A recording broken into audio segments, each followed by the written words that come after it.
이렇게 되기를 원합니다. 기도하면서 여러분 그거 아셔요? 그렇게 기도하는 순간, 기도하려고 딱 여러분 자리에 앉는 순간, 무릎을 꿇는 순간 하나님이 응답이 바로 온다는 거 아셔요? 안 믿으면 할 수 없고 믿는 사람만 그냥 아멘 하셔요.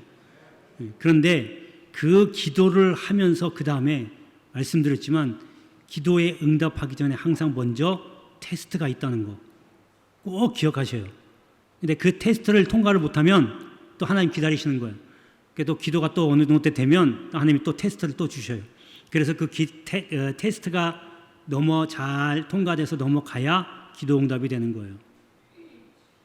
여러분 기도가 그냥 앉아서 그냥 다 하나님 앞에 구하면 그냥 무조건 주시는 줄 아는데 여러분 하나님은 그렇게 무질서하신 분이 아니에요.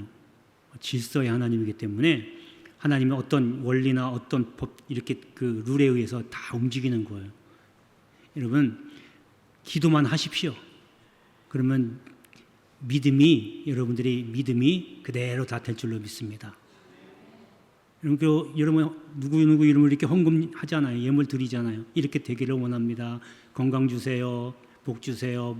되기를 여러분 그렇게 하나님 앞에 예물 드리면서 이런 믿음 가지셔야 돼요. 그렇게 될 줄로 믿어야 된다니까요.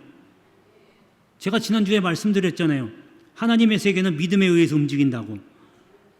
여러분 아무리 백날 여러분 예물 드리고 그렇게 되게 해주세요라고 예물을 드리지만 여러분이 믿음이 없으면 하나님의 그 믿음이 채워질 때까지 기다리는 거예요. 그 기도는 땅에 떨어지지는 않지만 기도를 통해서 여러분들이 응답받을 만한 믿음이 될 때까지 하나님이 기다리시고 그 믿음을 세워가기 위해서 자꾸 어려움과 시험을 자꾸 주시는 거예요. 그걸 잘 깨닫고 하나님 앞에 기도하시길 바랍니다. 무조건 믿으세요.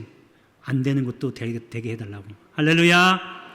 자, 오늘은 그런 생활의 기쁨이 있습니다라는 제목인데요. 그런 생활이 뭘까라고 하는 거죠. 궁금하실 겁니다. 이런 생활에 하면 기쁨이 있습니다라고 하면 여러분 궁금증이 없잖아요. 그래서 제가 제목을 그런 생활, 도대체 어떤 생활일까 궁금증을 유발해서 좀 말씀을 듣게 하려고 제목을 그렇게 정했습니다. 아까 제가 조금 전에 말씀드린 것처럼 보이지 않는 세계도 있다고 말씀을 드렸어요. 그리고 그 보이지 않는 세계는 우리가 다른 말로 영적인 세계, 줄여서 영계라고 이렇게 이야기를 합니다. 성경에도 고린도후서에 보면요, 보이지 않는 것에 주목하라 이렇게 기록하고 있어요. 보이는 것은 잠깐이고 보이지 않는 것은 영원합니다. 그러니까 보이지 않는 것에 주목하라. 그 얘기는요, 눈에 보이는 것에만 집착하지 마시고 눈에 보이지 않는 것에 초점을 맞추라는 얘기예요. 눈에 보이지 않는 것은 많이 있어요. 공기도 눈에 안 보이고 바람도 눈에 안 보이고 여러 가지 여러분 지금은 그런 일이 없겠지만 옛날에 한참 연탄 우리 쓸 때는 연탄가스가 막 나오고 그러잖아요. 그 일산화탄소거든요. 눈에도 안 보여요. 그런 보이지 않는 LPG 차들이 지금 많이 돌아다니긴 하지만 LPG도 눈에 안 보여요. 가스거든요. 여러분 근데 가스인데 눈에 안 보이기 때문에 그거를 안전하게 만들기 위해서 눈에 보이게끔 만들기 위해서 액체로 만든 거예요. 거기다가 냄새도 없어요. LPG는. 근데 냄새 나라고 냄새 첨가제를 만든 거예요. 그래야 LPG 가스가 새는구나 냄새가 나서 알게끔. 보이지도 않고 냄새도 없는 게 원래 이게 LPG 가스입니다. 이렇게 보이지 않는 것들이 많지만 그 가운데서도 사람의 감정이 더 많습니다. 그 감정들 중에 둘로 나눠지는데 하나는 지옥에 속한 것, 그러니까 어둠에 속한 것이 있고 또 하나는 천국에 속한 것이 있습니다.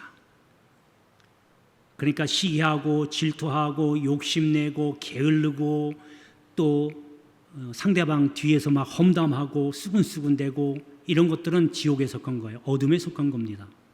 반면에 사랑하고 만족해하고 감사하고 또 덕을 끼쳐주고 도와주고 나눠주고 하는 이런 것들은 천국에 속한 거예요. 자, 저나 여러분들은 예수님을 나의 구주로 고백했습니다. 아멘이시죠? 예수님을 영접했어요. 내 안에 예수님이 계셔요. 그래서 하나님의 백성이 되었어요. 그렇다면 나는 하나님의 백성이고 하늘에 속한 자입니다. 그러니까 하늘에 속한 자이기 때문에 하늘에 속한 천국 속성을 여러분 가지고 있어야 돼요. 여러 가지가 있는데 감정을 대표로 하는 말이 네 글자로 하면 희노애락이라고 그러죠. 기뻐하고 화내고 그다음에 슬퍼하고 즐거워하고 이런 걸 대표적으로 감정을 희노애락이라고 이렇게 대표적으로 얘기하는데 거기에는 천국 속성과 지옥 속성이 다 들어있어요. 그 가운데에 오늘은 기뻐하는 것, 기쁨에 대해서 말씀을 드리려고 합니다. 그러니까 어떤 생활에서 그런 기쁨을 누리며 또 살 수 있는지 오늘 말씀을 통해서 여러분 기왕이면 여러분 천국 백성이니까 여러분 기뻐하는 일만 생각하고 그렇게 될 줄로 믿습니다 하면 기뻐하는 일만 생기는 거예요. 할렐루야. 우리가 이 땅에 살면서 천국 속성과 지옥 속성이 다 같이 혼재해 있는데 기왕이면 믿음대로 움직인다고 하니까 여러분들이 즐겁고 기뻐하는 일을 생각하고 그대로 될 줄로 믿습니다 하고 지내면 여러분 그대로 눈앞에 나타나요. 크게 아멘 하세요. 가져가라고 말씀드리는데 무문부담하면 안 되잖아요. 자, 그러면 이제 말씀을 통해서 어떤 생활이 기쁨을 누릴 수 있는 생활인지 함께 살펴보겠습니다. 자, 첫 번째는 기도의 생활입니다. 제사장 사가랴와 그 아내가 엘리사벳인데 두 사람은 정말 신앙생활 열심히 했어요. 그런데 단 한 가지 아이가 없습니다. 물론 나이도 많았지만 아내 엘리사벳은 그 자체가 아이를 낳을 수 없는 몸이에요. 여러분, 저도 한 몇 번 아이를 낳을 수 없어서 기도 부탁 받은 적도 한 두어 번 있어요. 근데 놀랍게도요, 기도하면요, 시간이 걸릴 뿐이지 하나님이 아이를 주시더라고요. 믿기지도 않는지 아멘도 안 하시네. 그러니까 사가랴는요, 이건 기도밖에 없잖아요. 그러니까 기도한 거예요. 하나님 앞에 간절히 기도합니다. 그때 하나님이 그 기도를 들으시고 아이를 주십니다. 그 아이가 바로 세례 요한입니다. 여러분, 아이를 내 맘대로 낳을 수가 있어요? 아이를 낳으려고 해도요, 내 맘대로 안 돼요. 그러면 누구 손에 있는 거예요? 하나님 손에.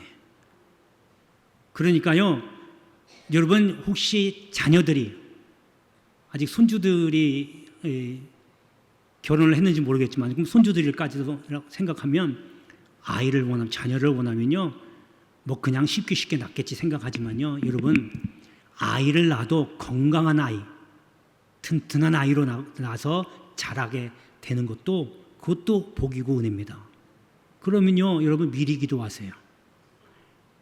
야, 너 이제 결혼한 지도 몇 년, 수년 됐으니까 이제 아이 좀 낳아라. 애들이 싫어하는 걸로 안 낳으면 어떻게 해요? 애들이 싫어해요. 낳기 원하지 않아요. 그러면 낳을 수가 없는 거예요. 그럼 마음을 바꾸는 이가 누구예요? 하나님이세요. 결혼하게 하시는 것도 하나님이시고 아이를 생산하게 하는 것도 하나님이셔요. 불가능을 가능하게 한 것도 하나님이셔요. 그걸 알기 때문에 사가랴는 하나님 앞에 하나님 기도한 거예요. 그랬더니 세례 요한을 하나님이 주셨어요. 여러분 생각해 보세요. 안 되는 것 같은데 기도했더니 됐어요. 이건 도저히 이루어지지 않는데 기도했더니 됐어요. 그러면 응답받는 사람 입장에서는 어떻게 했어요? 이건 기뻐할 수밖에 없어요. 당연한 거잖아요. 여러분, 그러니까 기도하면 그 기도가 곧 뭐로 이어진다? 응답으로 이어지고 응답이 곧 기쁨으로 이어지는 거예요. 딴 데 가서 기뻐할 일 찾지 마시고 기도해 보세요. 여러분, 하나님이 여러분들에게 기도하게 만들 때에 먼저 소원을 주신다고 했잖아요. 여러분 자녀들 대부분 지금 연세 되시면 다 자녀들을 위해서 기도하실 거예요. 대부분 자녀들이 무엇을 원하시는지. 여러분 얘기를 해도 안 듣잖아요. 우리의 무기가 뭐예요? 기도와요. 기도가 무기예요. 야, 나는 이렇게 원하는데 아이들이 말을 안 들어. 그래? 그 네가 이기나 하나님 이기나 한번 해보자. 기도하는 거예요. 그러면 하나님이 응답해 주시는데 그때 그것은요 이루 말할 수가 없어요. 여러분 자녀들이 취직하기를 원합니까? 아니면 손주들이 대학 가기를 원합니까? 여러분 기도하세요. 뭐 잘 안 되는데요. 징징 따지 말고 기도하란 말이에요. 그게 시간이 걸릴 뿐. 하나님이 그래서 기도 응답 받으면요, 여러분 취직이 안 돼서 몇 수 하던 사람이 취직이 됐어요. 그거 같이 기쁜 게 어디 있어요? 그렇게 바라던 대학에 들어갔어요. 그거 같이 기쁜 게 어디 있어요? 부모 입장에서. 그래서 기도하면 곧 기쁨이 온다는 거예요. 할렐루야, 할렐루야. 우리 연무대 교인들은 전부 기도해서 응답받고 기쁨을 누릴 수 있는 그런 생활을 하기를 주의 이름으로 축원합니다. 자, 이제 본문으로 돌아가 보겠습니다. 본문의 7절에 보면 너희가 내 안에 거하고 내 말이 너희 안에 거하면 무엇이든지 원하는 대로 구하라. 그리하면 이루리라. 자, 예수님께서 포도나무 비유로 말씀을 하십니다. 나는 참 포도나무여 너희는 가지다. 그러니까 너희 가지가 포도나무에 붙어 있어야 포도나무 열매를 맺는다. 그리고 나서 하시는 말씀이 너희가 나를 떠나서는 아무것도 할 수 없다. 여러분 여기 명심하세요. 내가 내 마음대로 무언가 자꾸 하려고 하고 교회 빠지고 예배 빠지고 기도회 빠지고 구역 예배 빠지고 못 빠지고 다 빠지면서 내가 생각한 대로 계획한 대로 다 되는 것 같죠? 절대 아닙니다. 목사님 그런 말씀하세요. 교회 몇 번 빠져도 내가 계획한 거 착착착착 잘 돼갑니다. 잘 되는 것 같죠? 그게 마귀가 인도하는 거예요. 분명히 주님은 너희가 나를 떠나서는, 그러니까 먼저 여러분 직장을 다니든 사업을 하든 농사를 짓든 뭘 하든지 간에 하나님께 붙어 있어야 돼요. 주님께 붙어 있어야 돼요. 그래야 무엇을 해도 된다니까요. 그리고 나서 주님이 뭐라고 그러시냐면 그걸 이루는 방법을 알려주시는 거예요. 그걸 이루려면 기도하라는 거예요. 그러면서 기도 응답하는 방법까지 알려주시는데 그게 바로 7절의 말씀이에요. 보니까 너희가 내 안에 거하라. 너희가 내 안에 주님 안에 거하래요. 그러니까 그게 무슨 얘기예요? 주님은 어떤 분이에요? 점과 흠과 아무것도 없는 흠 없는 분이세요. 완벽한 분이십니다. 그분 안에 우리가 들어가야 돼요. 여러분 이렇게 생각해 보세요. 열심히 진흙탕 가서 열심히 일을 했어요. 온몸에 다 진흙이 묻고 먼지가 묻고 다 더럽혀졌어요. 여러분 그 상태로 집에 방에 들어가서 식사할 수 있어요? 들어가자마자 어디부터 들어가요? 욕실부터 들어가서 싹 샤워하고 다 씻잖아요. 다 더럽혀진 거 다 깨끗하게 씻잖아요. 그리고 나서 방에 들어가서 밥을 먹든 쉬든 뭘 하죠. 집에서는 그건 잘 지키는데 누가 얘기하지 않아도 잘 지키는데 주님 안에 거하라고 하는 이 말씀에 왜 더러운 몸 속을 가지고 그렇게 들어오려고 하냐고요. 그러니까 이 얘기는 뭐냐면 주님 안에 들어오려면 회개부터 해야 하는 거예요. 회개하고 성결하게 유지하라는 얘기예요. 기도하면서 하나님 이거 되기를 원합니다. 자녀가 취직되기를 원합니다. 대학 가기를 원합니다. 자녀가 머리가 되기를 원합니다. 기도하면서 본인은 정작 나가서 쌈박질하고 욕하고 다니고 훔치고 다니고 욕심내고 탐식하고 다니고 그러면서 하나님 왜 안 주세요? 이렇게 타발한다니까요. 앞뒤가 안 맞잖아요. 주님 분명히 말씀하세요. 너희가 기도응답 받으려면 먼저 성결한 회개하고 성결한 삶을 살아라. 그것이 기도응답의 원리 첫 번째입니다. 할렐루야. 두 번째 주님이 뭐라고 그러시냐면요. 그리고 나서 그 다음에 내 말이 너희 안에 거하라. 주님의 말씀이 내 안에 우리 안에 거하라는 얘기예요. 그 얘기는 뭐냐면 말씀이 내 안에 들어와야 돼요. 이 얘기는 말씀이 듣는 걸로 끝나는 게 아니에요. 지금 제가 하나님의 말씀을 전하고 있어요. 여러분 지금 듣고 있어요. 여기 듣는 사람들 중에요. 딴 생각하는 사람들 몇 명 있다니까요. 지금 그 사람부터 시작해서 그건 들어도 듣는 게 아니잖아요. 그죠? 근데 들어도 여러분 들어도 아멘입니다 라고 들어도 이걸 머릿속에서 그냥 끝내버려요. 이게 내 말이 너희 안에 거하라는 그 뜻이 아니에요. 말씀이 여러분이 육신이 되라는 거예요. 말씀을 듣고 밖에 나가서 적용하라는 거예요. 나눠줘라. 말씀 아멘 받았어요. 그럼 밖에 나가서 나눠주란 말이에요. 실천하란 말이에요. 미워하지 마라. 용서하라. 그러면 아멘 하고 드렸어요. 밖에 나가서 용서하셔야죠. 용서하라 아멘 해놓고 밖에 나가서 여전히 속이 이기려고 다니면은 그 말씀이 들어온 거예요? 아니죠. 머릿속은 들어왔지만 가슴으로는 안 들어온 거예요. 그래서 말씀이 육신되라는 거예요. 요 두 가지만 해내면 여러분들이 뭘 원하든지 구하기만 하라는 거예요. 그러면 다 된다는 거예요. 할렐루야, 할렐루야.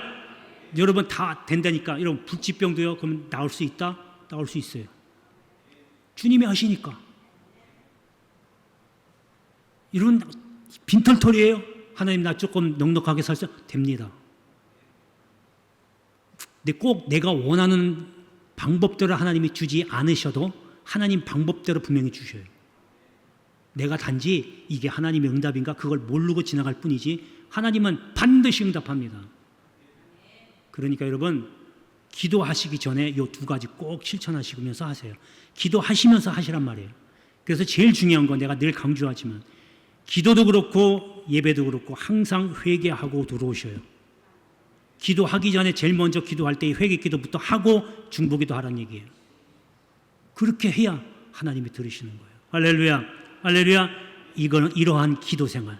그냥 앉아서 하나님 왔습니다. 끝. 이게 아니라 이러한 기도 생활 속에서 하나님이 여러분들에게 천국 속성에 속해 있는 기쁨을 무한하게 주실 줄로 믿습니다. 할렐루야. 자, 이제 두 번째 생활은 열매 맺는 생활입니다.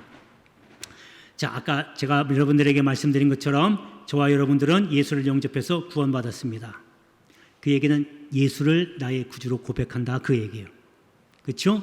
그 얘기는 내가 주님은 나의 주인이시고 나의 구주십니다라고 내가 입을 벌려서 고백해도 내가 하는 것이 아니고 내 안에 있는 영이 성령이 내 입술을 벌려서 고백하게 하는 거예요.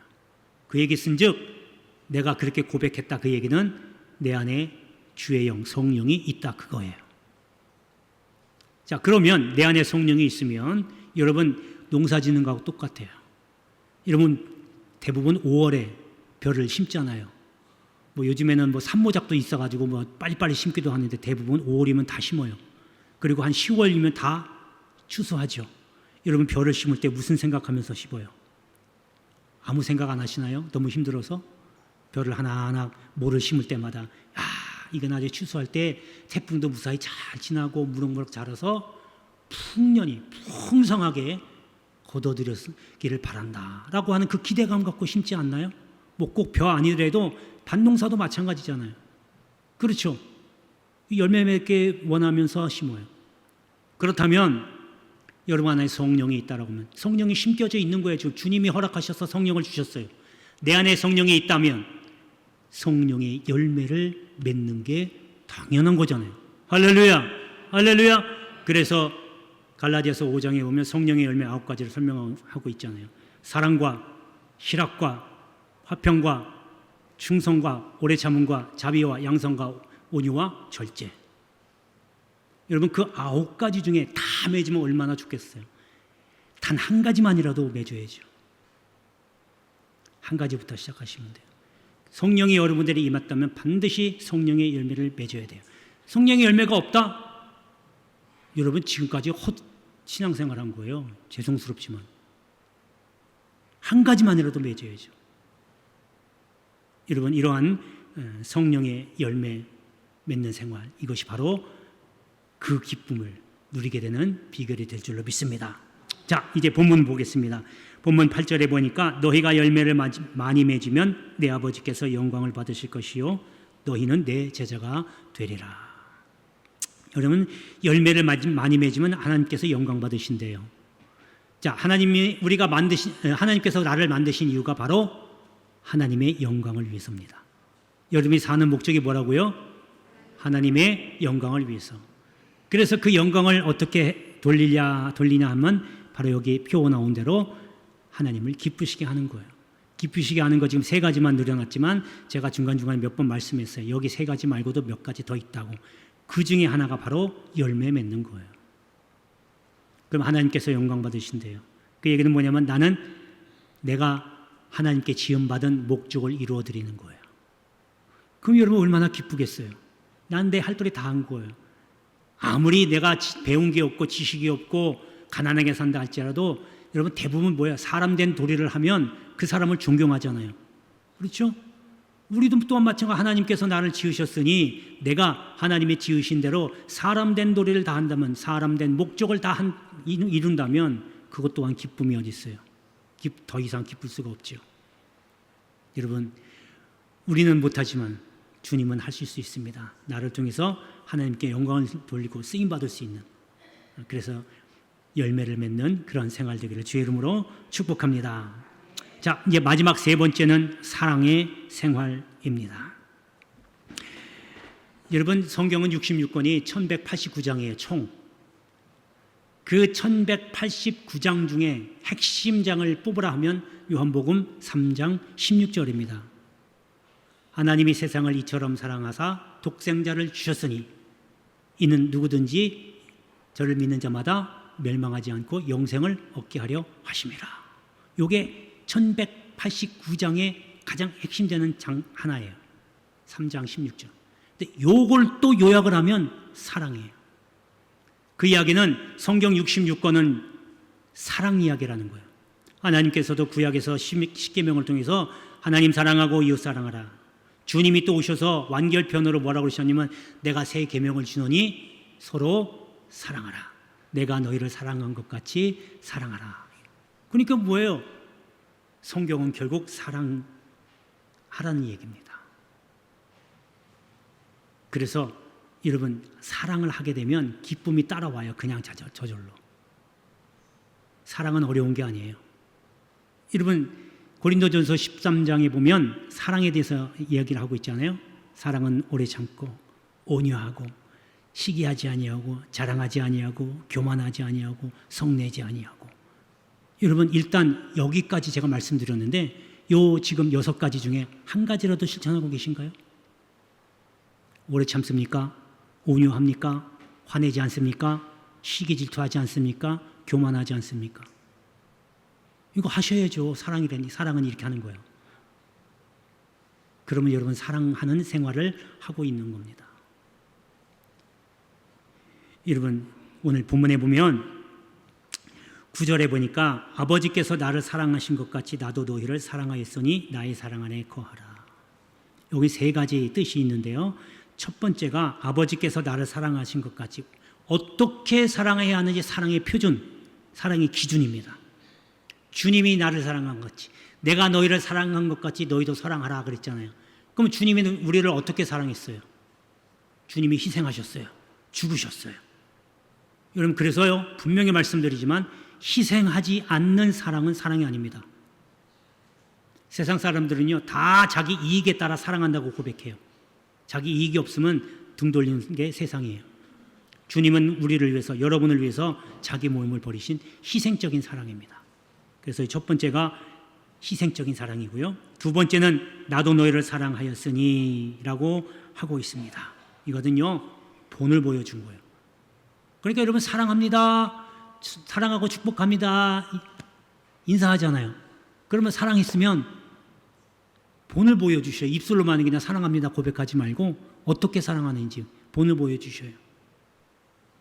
그게 두 번째가 본을 보여준 사랑이고요. 세 번째는 나도 너희를 사랑하였으니 나의 사랑 안에 거하라. 응답하는 겁니다. 사랑받을 만한 일을 하라는 거예요. 그러니까 앞에서 보면 뭐라고 하냐면 14장에도요.